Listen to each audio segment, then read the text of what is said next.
masih Indiaan lah ya, makanya ya Indiaan hujanan bareng gitu ya, pinginnya bareng-bareng ya, beb makan bareng doa, makan pingin bareng ya, tidur selalu pingin bareng. Makanya walaupun suaminya sudah lupa kesalahannya 5 tahun yang lalu, itu istrinya masih kuat. Ingat tuh baheula pernah ngamekan ke aku. Nah itu pasti ingat tuh teh. Lalaki nama tuh ingat tuhnya iraha gitu. Nah itu laki-laki. Mulai masuk masa dimana banyak nuntut. Nah, mulai masuk dimana hal-hal yang kecil menjadi urusan yang besar.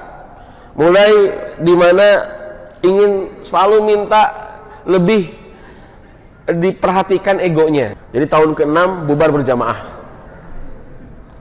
ya, itu banyak, itu penelitian 84% di Indonesia, tidak lebih daripada 5 tahun, karena ini fase badai, fase dimana anginnya sudah mulai kencang. Nah, orang yang tidak paham ini akan mengatakan adalah satu-satunya kondisi hidup yang seharusnya tidak ada dalam rumah tangganya.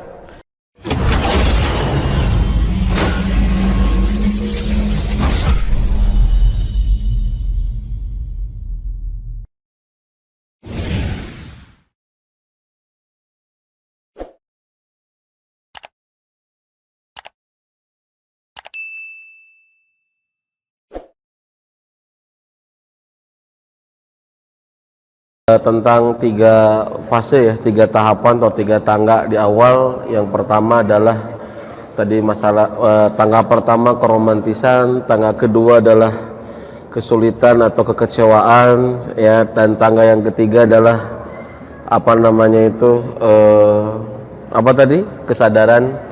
Dan tangga yang keempat nih ya, kematangan ya, baru kalau sadar baru bisa memahami tapi belum bisa memberikan yang terbaik gitu. Baru bisa menerima tapi belum bisa memberi. Memahami tapi belum bisa melakukan sesuatu yang lebih. Nah, itu baru fase yang ketiga. Kalau fase yang keempat, jamaah sekalian, itu adalah fase di mana kita sudah mulai merasakan kematangan dalam berinteraksi, sudah mulai tahu jurusnya dan dari sisi mana kalau kita mau memberikan yang terbaik buat pasangan kita ya. Nah, itu fase yang keempat begitu. Jadi tidak hanya mengandalkan ego, tidak hanya memahami, tidak minta untuk selalu dilebihkan ya, tetapi justru lebih banyak memberi. Nah, ini fase kematangan. Dan yang kelima itu yang terakhir, dan inilah fase kesejiwaan. Jadi mulai mendapatkan chemistry gitu ya, merasakan bahwa betul-betul setengah jiwanya gitu. Bahkan kalau tidak ada merasa ketiadaannya ya, bahkan ketika merasa ketidakhadirannya membuat dia merasakan juga kesepiannya begitu ya. Ketidakpeduliannya menyebabkan dia merasa sangat kurang sekali diberikan kasih sayang.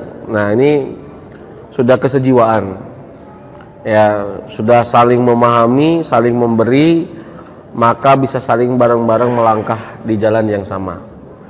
Itu mungkin ya sahabat-sahabat sekalian, jamaah sekalian, ada 5 fase yang harus kita lewati, tangga-tangga itu ya. Setidaknya tadi ada fase tangga keromantisan, di mana melihat semua adalah kebaikan ya, masalah-masalah yang besar bisa menjadi kecil, apalagi yang masalah kecil itu direret-reret acan gitu ya, tidak dianggap masalah.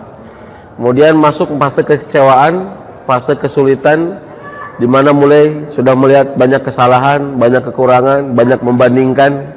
Nah, ini fase yang kedua dan kita akan masuk fase itu ya, sudah mulai membandingkan, lintasan-lintasan pikirannya sudah mulai negatif. Dan itu sesuatu hal yang wajar, ingat ya. Yang tidak wajar adalah membiarkan pikiran negatif itu tumbuh dalam hati kita. Ini masalah ya, karena pikiran itu seperti kebun. Pikiran itu seperti kebun, buahnya adalah karakter, buahnya adalah amal ya. Seberapa atau apa yang ingin kita petik, maka lihatlah apa yang kita tanam ya, dan yang kita tanam itu adalah pikiran kita. Jadi pami aya lintasan pikiran yang negatif itu wajar, ingat ya, manusiawi. Fa'alhamaha fujuraha wa bahwa Allah mengilhamkan fujur dan takwa. Itu manusiawi. Tapi yang tidak wajar itu, yang kurang ajar, ya. Kalau tadi wajar, yang kurang ajar itu adalah ketika membiarkan pikiran negatif itu tumbuh dalam pikiran kita.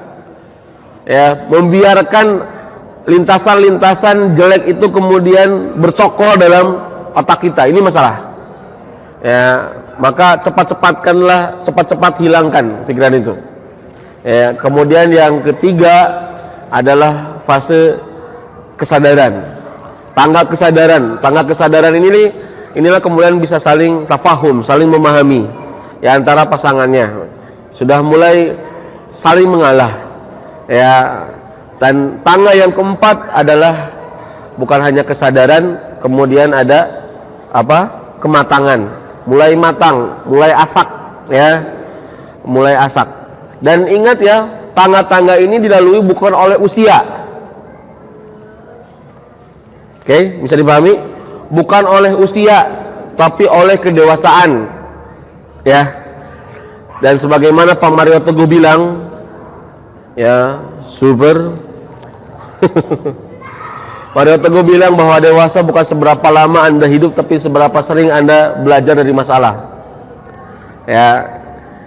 Ayah nu dewasain tuh, usia 40 tahun udah nikah tapi dewasain ayah.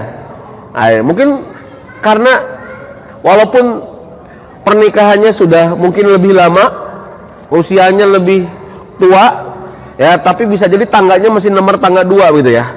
Kenapa? Karena salah satunya adalah tidak memiliki niat untuk belajar, tidak dewasain gitu ya. Makanya bersyukur jika kita atau anak-anak kita semenjak ini sudah banyak menghadapi masalah. Jangan jadi orang tua helikopter. Ya, orang tua helikopter itu selalu berkeliling di atas masalah anak-anak kita. Ya, nanti kalau anaknya ada masalah, comot masalahnya, hilangin. Apalagi sampai kita bilang, kalau kita jadi orang tua, kita bilang ke anak kita, "Ken, aa jeung teteh mah ulah ngarasakeun susah.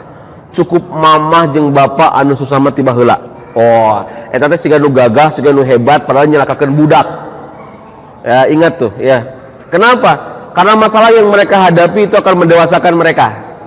Ya, nggak usah khawatir. Walaupun kita wajar aya kanyaah, aya kakarunya, aya kahariwang, aya karempan, kasieun, khawatir, wajar, manusiawi. Itu mah ya. Tapi coba ingat untuk masa depan mereka. Ya, kita hanya membantu mengantarkan mereka untuk menghadapi masalahnya. Ya, kalaupun kita membantunya bukan berarti memberikan langsung solusinya. Ya, hanya menstimulus supaya dia mendapatkan solusi yang terbaik menurut dia. Jangan cepat-cepat untuk memberikan solusi. Penting, ya. Kenapa? Karena ini akan membentuk mental kedewasaan. Itulah kenapa Nabi Muhammad SAW semenjak dini sudah menghadapi masalah. Usia balik sudah menghadapi masalah. Kenapa? Itu dipersiapkan untuk menjadi seorang pemimpin, menjadi orang yang lebih dewasa, ya. Bahkan asalnya menghadapi masalah hanya hanya beberapa ekor kambing, tetapi menjadi menghadapi masalah, menghadapi peradaban begitu. Dari tukang gembala kambing menjadi tukang menggembala manusia. Katakanlah begitu, ya. Nabi kan jadi tukang menggembala kambing, menghadapi masalah kambing, jadi akhirnya pemimpin umat. Itu masalah-masalah sepele, tapi luar biasa efeknya besar. Ya, jemaah sekalian, maka tangga-tangga ini tidak ditentukan oleh usia kita, bahkan tidak ditentukan oleh usia pernikahan kita, tidak ditentukan. Dan tangga-tangga ini tidak menunjukkan bahwa kita tidak punya masalah dalam rumah tangga. Oh, kalau tangga kelima berarti nggak ada masalah, masalah selalu ada. Tapi setidaknya ketika kita sudah memasuki tangga keempat, masalah itu bisa lebih mudah kita atasi. Bisa dipahami? Ya, masalah ada, tetapi ketika kita sudah naik ke tangga yang keempat, itu permasalahan tangga nomor 2, nomor 1 itu sudah lewat, ya. Dan kita sudah lebih mahir untuk menghadapi masalah tersebut. Apalagi sudah kelima, ini sudah kesejiwaan. Ya, sebagaimana kesejiwaannya Rasul bersama Aisyah. Sehingga Rasulullah SAW tidak mau, ya, bukan tidak mau, meninggalnya saja di atas, ya, pahanya atau di atas menyender kepada Aisyah radhiyallahu anha. Betul? Nabi meninggal. Ya, wafatnya Nabi itu di atas pangkuan, di atas pangkuan Aisyah radhiyallahu anha. Luar biasa indah ya, kisah cinta yang menakjubkan antara Nabi dan Aisyah radhiyallahu anha. Itu sudah tanda yang kelima, kesejiwaan ya, Masya Allah. Kalau tidak kesejiwaan ya, suaminya sakit dibiarin ya, istrinya sakit nggak peduli, paling suruh dirawat oleh perawat, dibiarkan di rumah sakit ya. Kemudian kalaupun meninggal, alhamdulillah ya, beban saya berkurang. Ada yang begitu? Ada ya, bahkan berdoa semoga pasangannya supaya cepat meninggal. Mudah-mudahan Gusti Cik Enggal dicandak ya, begitu. Kenapa? Karena merasakan bersama dia aku menjadi beban hidup ya, memiliki beban hidup yang banyak. Luar biasa. Naudzubillahi min dzalik. Baik, itu saja yang dapat disampaikan terakhir ya, sebelum kita buka sharing tanya jawab, berbagi masalah ya, berbagi solusi juga mungkin. Sahabat-sahabat sekalian, fase-fase ini bisa kita lewati ya, ada beberapa syarat. Yang pertama adalah punya niat. Yang pertama adalah punya niat untuk belajar.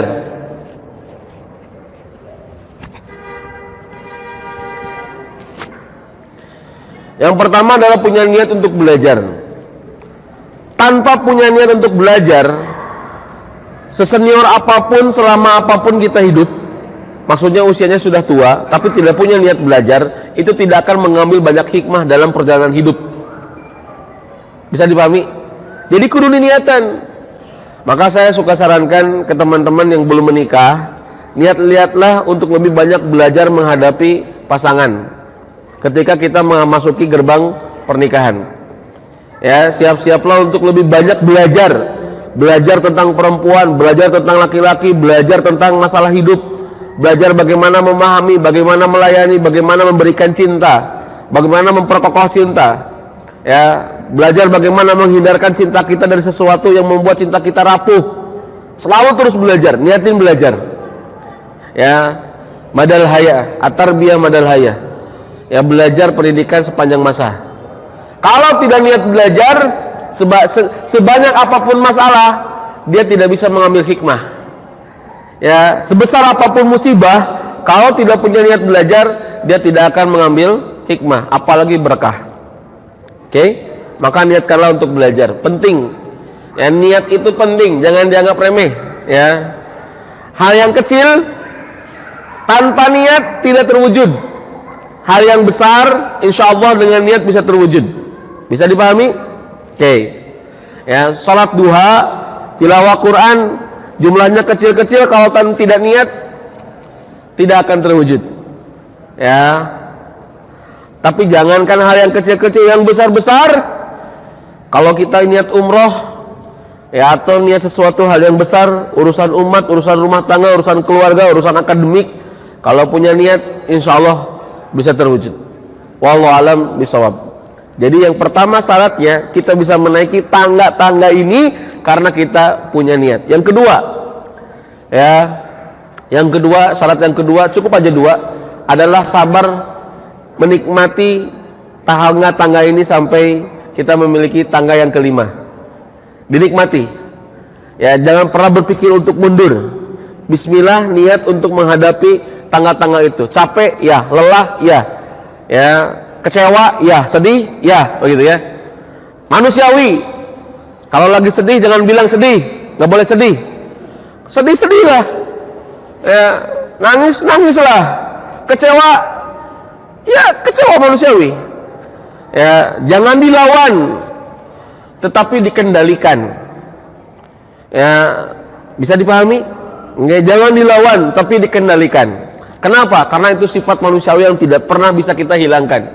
Hei, bukankah kita sahabat-sahabat sekalian mengenal Amul Huzni, tahun kesedihan, di mana Nabi Shallallahu Alaihi Wasallam di tahun itu ada 2 orang yang meninggal, betul? Yang wafat, 2 orang yang dicintainya, yaitu pamannya yang pertama, yaitu Abu Thalib. Kemudian yang kedua adalah istrinya tercinta Khadijah radhiyallahu anha.